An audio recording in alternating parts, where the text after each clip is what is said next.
Well, that was a blast. I can't wait to review my videos or the videos that other people have taken. But we stopped there for lunch.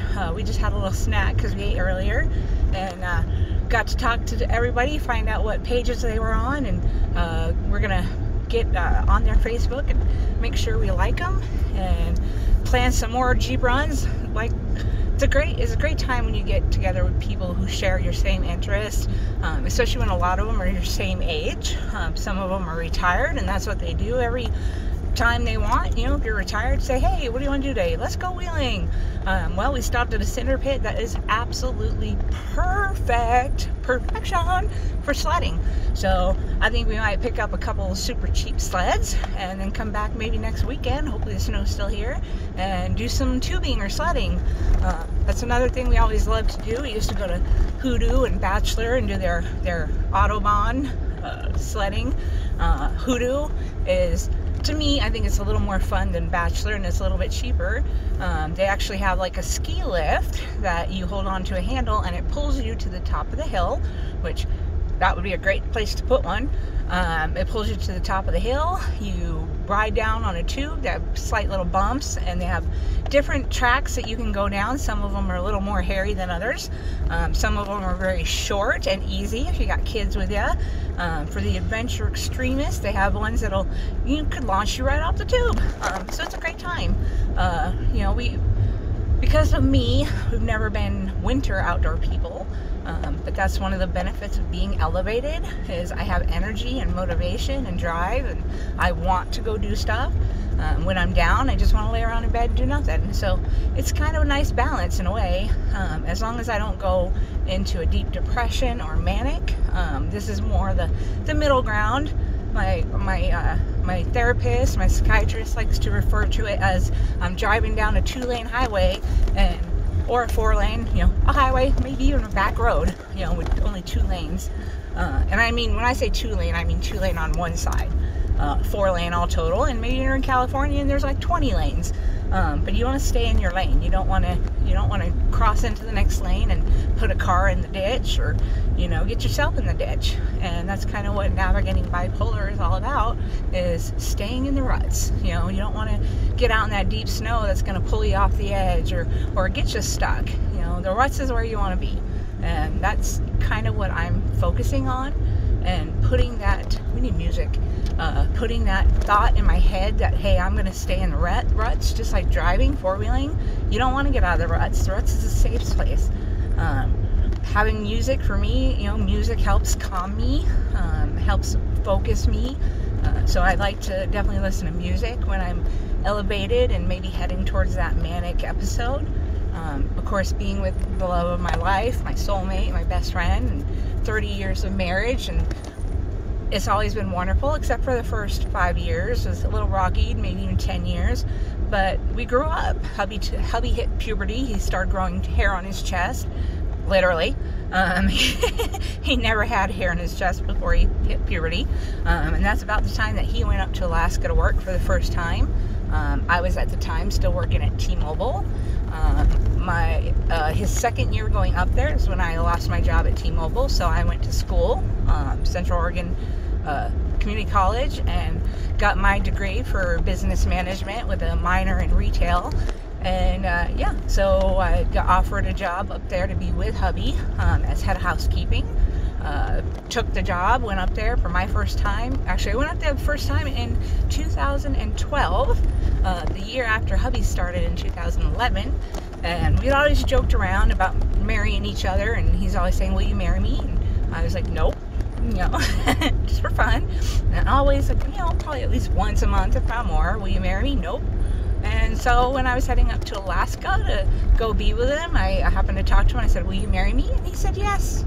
So, you know, didn't get him a fancy engagement ring, but, you know, he said yes. And so we got married on the dock of Silver Bay Seafoods up in Sitka, Alaska on July 19th, 2012. It's kind of hard for us to remember the anniversary because our actual university, did I say university? I did. Yes. Our anniversary. Our anniversary is September 11th, 1993, like we told you. So September 11th is when we celebrate our anniversary. Ever since we've been together and back together, there's been quite a few times where we'll look at the clock and it actually says 9/11, which people always ask us all the time, why would you get married on 9/11? Our marriage was pre-Trade Center terrorist attack. It was, like Leah said earlier, 9/11/93. It was so that I could never forget our the anniversary. And people always are like shocked because why would you commemorate 9/11 by getting married? No, that was before 9/11. Assholes just happened to pick the same day. So yeah, 9/11, which 911, that's everybody's thought process, you know, terrorists included. 911, you better call emergency because you're about to have one. And so no, we did not get married because of 9/11 events. We were married prior 9/11. But yes, that does mean, unfortunately, we celebrate our birthday on the anniversary of a tragic event in the U.S. But you know, we were first, so we take priority, seniority. So we love to celebrate our anniversary on 9/11. We might do a small thing on June 19th, our remarriage anniversary, or July. Sorry, see, you can't remember it. So July 19th, we do a small little thing because that's when we did our remarriage up in Sitka, and we have photos and videos that I can post also of our remarriage. It's pretty cool. The workers got an extra 5 minutes break because we actually did it during break on a work day, because you work 16 hours a day, 7 days a week from the time the season starts until it ends. You have just about enough time to eat, shower, and get to bed before you have to wake up and do it all over again for several months at a time. And that's that's how we earned our money to pay the bills. We earned our whole year's income, and what for us was 7 months out of the year. We'd go up in April, May, sometimes March, and we'd be there until September or October. So we were only home during the winter. And as you can imagine, without having a Jeep, because back then we didn't have a Jeep, the pickup, the Ram, it's kind of heavy. You really can't get around many places with a Ram in the snow. But we didn't have the Jeep back then, so going out and being active in the wintertime is not something we did. We were like bears, kind of hibernated. But now we have a very capable rig, a great setup. We're in a position now with the jobs that we have to be able to afford to have little date days or date nights by going out and wheeling, especially with me starting my new job on Tuesday as an office manager. Don't know if I mentioned that or not. Hubby has his dream job, and finally it looks like I'm going to have mine. So weekends will definitely be dedicated to fun. Hopefully we'll get some short days, maybe on a Friday or a Monday, and that's when we can do our housework and laundry and all that stuff. And always dedicate Sundays to doing something together. It's really important. If you can't stand to be around your significant other and you don't want to go out and do things together, you might want to reevaluate your relationship. Hubby and I, from working together in Alaska and driving truck together and working security together, like I said, we've been around. We're adventurous, which is the whole reason for the Jeep, and then this channel, or whatever we want to call it, Facebook page. We like to get out. Who wants to lay around and watch TV all day long when there's nothing on anyway? I do, for one, when I'm down. But oh, look at that puddle! I love that it's melting. What? So when I'm down, yes, I can spend a whole month in bed, which is pretty much what I've done since I went to Wyoming. I came down and crashed while I was in Wyoming. I don't know, I can't remember if I said it or not, but I was stranded. I had no money, no gas, no credit cards to put money on, as our credit cards were maxed out because of me. Emptied our savings account buying this Jeep.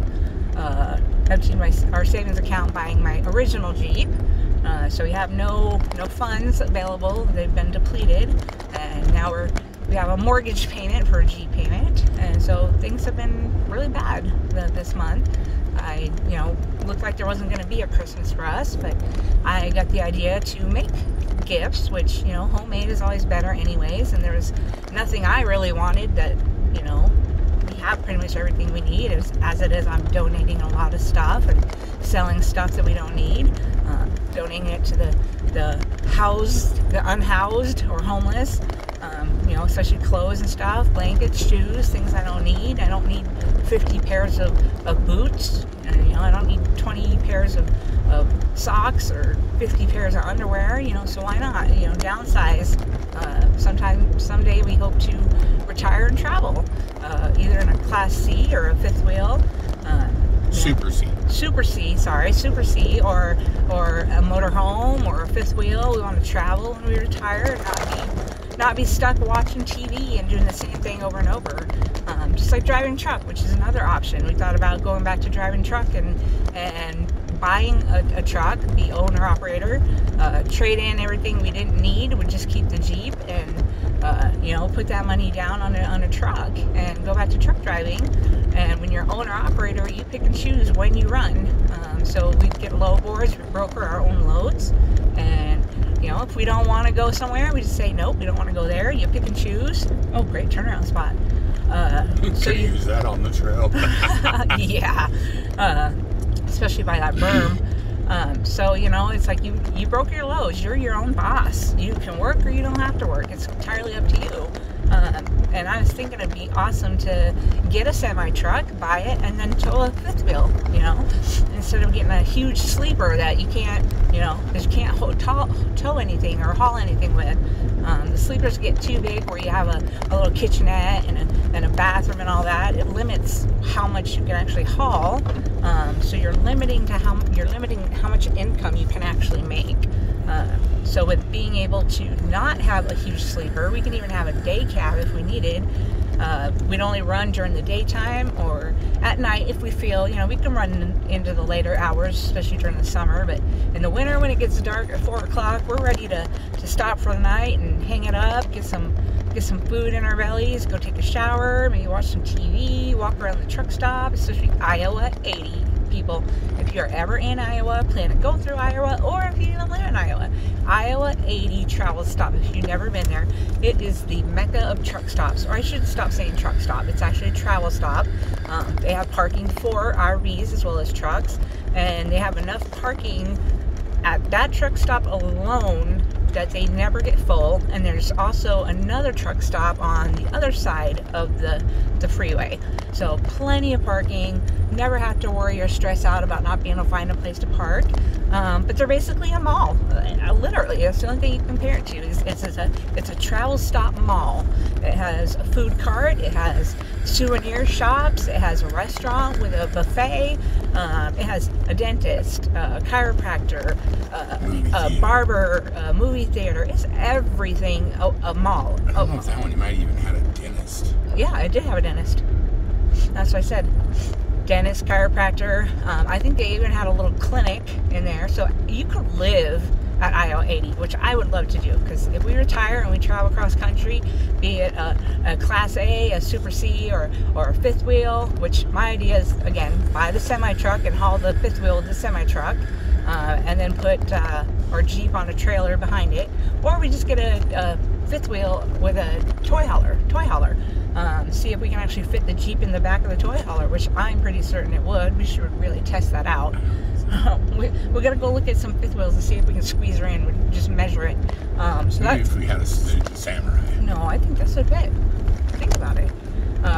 We just have to measure the width of the toy hauler and the Jeep and the length, and see if it'll fit in the back, because that way the Jeep is protected. We're not double trailering, which in some states doubles are not allowed.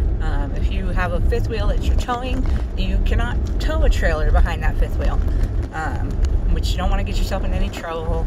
A lot of times, however, states are flexible. I mean, if you live out of state and it's legal in the state you come from, they're not going to mess with you. They might give you a warning, say, just so you know, in Wyoming, we do not allow double towing of a personal vehicle. Obviously, semi-trucks and whatnot are allowed. They do doubles and triples, but they're commercial drivers. So anyways, my dream and my fantasy is to buy a semi-truck so we can work if we need to, because you know that you're on a fixed income and you only have so much 401k or IRA or investments that you've invested in for retiring, and it's always questionable whether or not Social Security will be around. And I think this entire country needs to rally around the government getting their hands out of the honeypot. You know, that's your money. You work for that money. You put that money into that 401k and that Social Security, which is the whole reason why it's great to have a 401k or an IRA that you invest all your money in, and don't even rely on Social Security, because who knows if you're even going to have access to it by the time you retire. But it used to be that Social Security, you got full benefits at age 50. And now it's like, in order to get your full benefits, you have to work until you're 70 years old. What the hell, people? Like, literally, what the hell? It is your money. Why is the government telling us that we have to wait to get our money that we paid? It's like paying taxes. That comes out post-taxes, out of your New text message from Stacy Scullman.